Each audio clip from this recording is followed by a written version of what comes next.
اب آج سب سے پہلے تو ہدایت کے بارے میں گفتگو کرنی ہوگی. اہدنا الصراط المستقیم.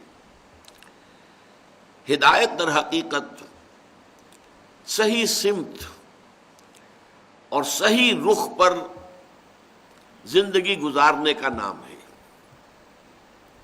ظاہر بات ہے کہ سمت کا تعین ہوتا ہے نظری بنیاد پر، فکری بنیاد پر، عقلی بنیاد پر، غور و فکر کی بنیاد پر، جانا کدھر ہے.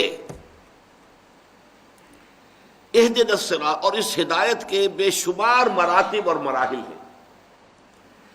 یہ کوئی ایسی بسیط شے نہیں ہے بس دے دی تو ایک دفعہ دے دی، ساری کی ساری دے دی. یہ درجہ بدرجہ حاصل ہوتی ہے، لحظہ بلحظہ ملتی ہے، لمحہ بلمحہ ملتی ہے.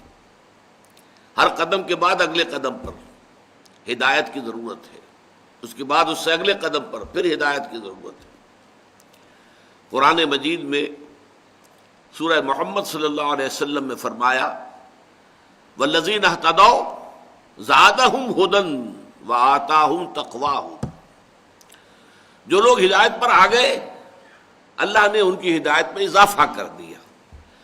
اس ہدایت میں مسلسل اضافہ ہوتا چلا جاتا ہے، فکری اور نظری اعتبار سے بھی اور عملی اعتبار سے بھی.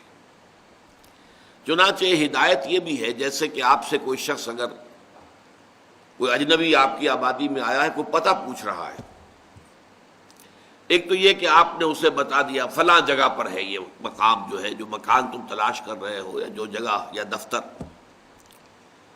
اور آپ نے خوب اس کا نقشہ بھی کھینچ دیا، بتا دیا ادھر سے ادھر، ادھر سے ادھر جانا ہے، پھر فلاں گلی میں مڑنا ہے، فلاں سڑک پر جانا ہے.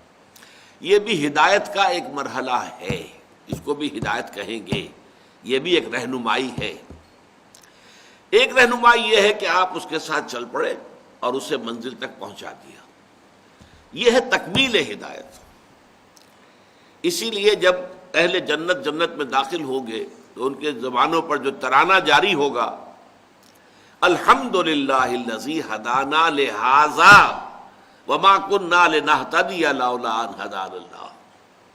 کل شکر کل ثنا اس اللہ کے لیے ہے جس نے ہمیں یہاں تک پہنچا دیا، اس جنت تک پہنچا دیا.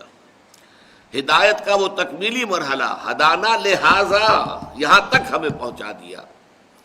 وما کنا لنہتدی لولا ان ہدانا اللہ، اور ہم ہرگز نہ ہوتے ہدایت پانے والے اگر اللہ ہی نے ہمیں ہدایت نہ دی ہوتی.